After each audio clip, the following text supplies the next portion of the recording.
Filled with deadly secrets and the monsters you thought only existed in your mind. You've heard of Frankenstein's monster. You've heard of Dracula. But have you heard of the Villa Diodati? Eve, Griffin, Hal and Ren embark on a summer they'll never forget at the birthplace of all things Gothic.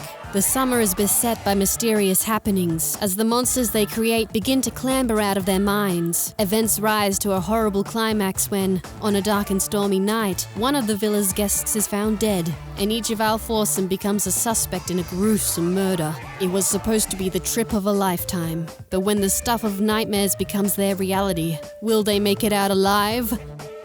Welcome everyone to my review of M.A. Bennett's Young Gothic.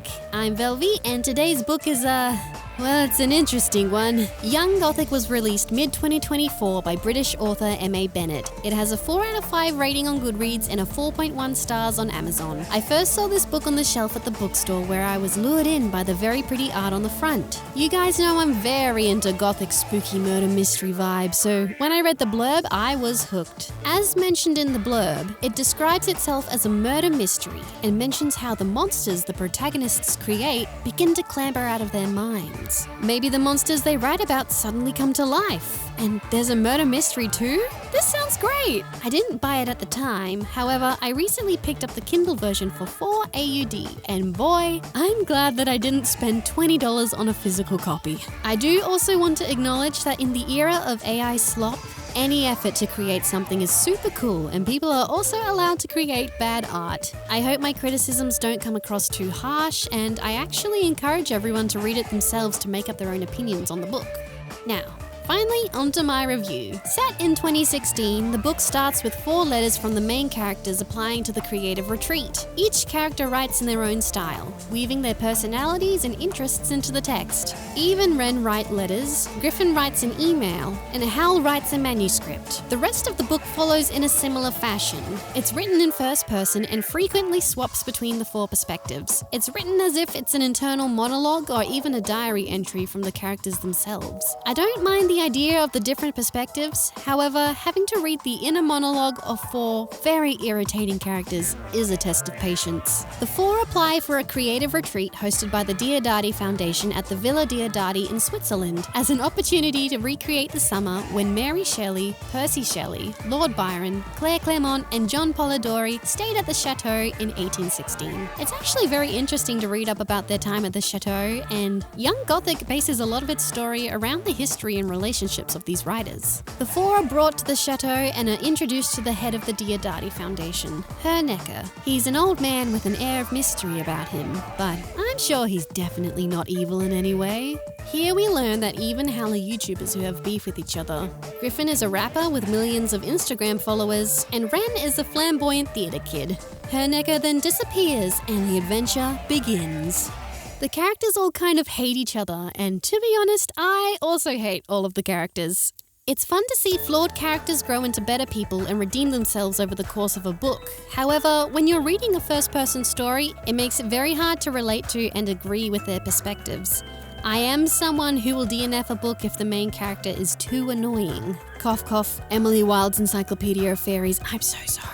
In my notes, I wrote multiple times how insufferable the characters are. Hal especially got on my nerves as he's a bit of an incel Redditor type of guy. After settling in by the fireplace, the 4 of them decide to read the Phantasmagoriana, just as the Gothic writers did 200 years prior. The Phantasmagoriana isn't a pasta dish, but a collection of German ghost stories. After finishing their spooky story time, Hal notices that his white wine has blood in it. And when Eve takes off her shirt to show everyone her surgery scars, after Hal accused her of faking her organ transplants, he sees 2 eyes instead of nipples. This sends him screaming to his room, and everyone else is left bewildered. Strange events continue to occur over the next few days. Griffin's body starts disappearing and he sees hallucinations of the man that killed his dad. Eve sees the ghost of her aborted child. Ren is haunted by the Catholic saints, and a mysterious guy who looks like Hal but way cooler keeps showing up and doing bad things. Like literally tripping a child and then standing on top of it. Of course, nobody is telling anyone about what's happening, so we get treated to my favorite trope of all time, miscommunication. I think at this point in the book, it's meant to be obvious that each character represents Frankenstein's monster, Dracula, Jekyll and Hyde, and the Invisible Man. They're also meant to represent Mary Shelley, John Polidori, Peter Shelley, and Lord Byron. They're also meant to represent the horror movie character archetypes, the virgin, the clown, the nerd, and the jock. I haven't mentioned it yet, but this book makes constant reference to the way a horror movie is set up / paced. So not only do you have these aforementioned character archetypes, but the main chapters of the book are set out like the acts in a horror movie. This means that there are only 11 chapters, and some chapters are really short while some are really long. I feel as though this was not worth including in the book and added another confusing layer on top of everything else and muddled the structure of the writing. The book could have still been set out in these acts and archetypes. However, a regular chapter structure and not having the characters make constant references to it would have made it an easy read for me. About halfway through the book, the characters finally reveal their secrets to each other. They also reveal to each other that they're all murderers, except not really. Eve had an abortion, Hal killed his twin in the womb, Griffin stole the money his dad needed to pay someone back, so the guy killed his dad, and Ren left his grandma to die as she was having a stroke. Now, Ren's story here is the most interesting because did he technically kill his grandma? No. But did he watch as she died, did nothing, left for the weekend, and came back pretending he found her like that? Yes. I feel like he could have been charged with something. Hal's story annoys me because the way it's written doesn't really make much sense. His mum was sad that his twin didn't make it, but that sadness was never pushed on to Hal. If his mother had maybe resented him for absorbing his twin, then his guilt would be understandable, but from what's written, it just feels like something that he's inflicted onto himself. Eve's story also feels weirdly anti-abortion. But now that that's finally out of the way, they need to figure out what's going on at the villa and who the Diodati Foundation really are. Also, did you forget that this is meant to be a murder mystery? We're over the halfway mark and the main draw of the book hasn't happened yet. This is where Katsuko shows up. She's 8 months pregnant and is one of Griffin's fans and mother to his child. She's a stalker, abusive, and described as a cutesy kawaii girl who wears cinnamon roll accessories and occasionally speaks in a baby voice. Katsuko is meant to be the Claire Clement of the group and also the whore archetype in a horror movie. Turns out she stalked Griffin to the villa and is forcing him to be with her to raise their baby Hideo. But Griffin doesn't want to be with Katsuko. He wants to be with Ren. He's had some romantic encounters with Ren at this point and he's slowly falling in love with him. However, Katsuko blackmails him into being with her, else she'll tell all his followers that he's gay.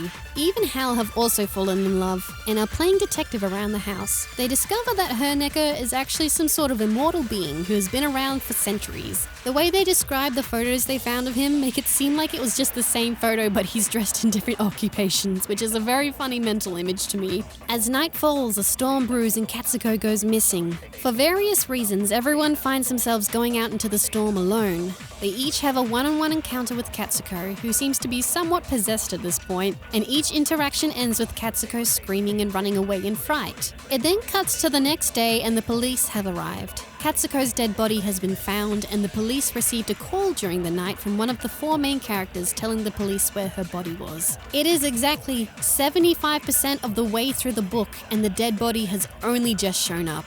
Everyone is interviewed by the detective and it's revealed that they all called the police to report her body, but none of them killed her. So who killed Katsuko? I know at this point in the book it would have been counterproductive to even attempt an actual murder mystery, but if we were to rewind and write this story from scratch, I think it would have been really interesting if after all the talk about how the characters felt as though they were responsible for a death, one of them actually turned around and killed someone. This book had so much potential at so many points, but it kind of kept swerving away from anything interesting in an attempt to continue being mysterious, and seemed to focus on setting itself up for the future books in the series. The detective leaves his coat and hat behind and tells them all to stay put, so, of course, the obvious decision is to get Griffin to wear the detective disguise, turn invisible, and go to the hospital where the autopsy is being held to find out what's going on. So on what feels like a whim, he goes to the hospital and gets the autopsy report, which reveals that Katsuko died of excess adrenochrome, which means she died of fright. I feel like this book shouldn't be allowed to advertise itself as a murder mystery. Griffin also takes a detour to see his baby that was surgically removed from Katsuko's dead body. While looking at it, the baby starts crying and turning invisible. which means what's happening to Griffin is hereditary and has also been around long enough that he was able to pass on the invisibility genes way before he even came to Villa Diodati? I'm intrigued. Surely they'll find something at the villa that helps them piece everything together, right? Right? He goes back to the villa and lets everyone know what's going on. They all decide that they need to get back to England now, and they abandon their belongings and get their driver to take them to the airport. However, it turns out the driver they thought was their friend is one of the bad guys and tells them to behave and hand over their phones. They're driven to the CERN Museum where they're greeted by Herr Necker and his cloaked minions. Now, instead of them figuring out the mystery themselves, Herr Necker stands there and monologues about how they've been watching them as their superpowers awaken. They've become Frankenstein's monster, Dracula, Jekyll and Hyde, and the Invisible Man. Wow. He says that the Diodati Foundation has been keeping an eye on them since they were young, and they brought them here to experiment with them. He also says the extra ghosts and weird happenings in the story were not his doing, and they just happened for no reason, so cool, I guess. Guess I'm the silly one for expecting an answer. Anyway, Herr Necker stabs Eve to death, and they all start fighting. Ren turns into a giant vampire bat and turns on the switch to the electrical chamber they're in and zaps everyone, which brings Eve back to life, because she's Frankenstein's monster. Also, while she's dead, the ghost of her aborted child forgives her for aborting her. Was that necessary? Griffin then sneaks out and beats up the driver, steals the car, and everyone escapes and they fly back to England. The end. There's one thing I haven't mentioned yet, the insane amount of pop culture references inserted into almost every conversation throughout this book. Some noticeable quotes include, "I shake it off like Taylor Swift," and "He threw off his captors like Funko Pops," and they even call themselves as a group Scooby-Doo. It becomes grating very quickly, and it really pulls you out of the more emotional moments. This book is also very, very well researched. I'll give it that, but similarly to the pop culture references, all the research is siphoned into the conversations and explained in extensive detail. There is so much exposition for everything. Anything the characters say or see has to be a history lesson or an explanation for a pop culture reference. I think the book needed to trust that the reader would understand what it was talking about without explaining all the details, or at the very least trust the reader to research something if they don't know what it means. Young Gothic by M.A. Bennett was a wild ride. It was a very fast-paced YA book with a lot of mystery and not as much murder as was promised. The story had potential, however, it became overcomplicated, tried to do too many things all at once, and drowned in exposition. The personal growth of the main characters was not divided evenly, and the romance felt quite forced for a group of people who had only known each other for a handful of days. However, I will say that I never felt bored. It felt like there was a set of keys dangling in front of my face the whole time, keeping me engaged. I do feel as though the story may have been better as a TV show, or even if the story had been set in the third person, it would have been an easier read. Overall, I'm giving Young Gothic a 1 out of 5. There is a sequel, but I don't think I'll be reading that one. Thank you everyone for watching, and I'll see you next time. Bye bye!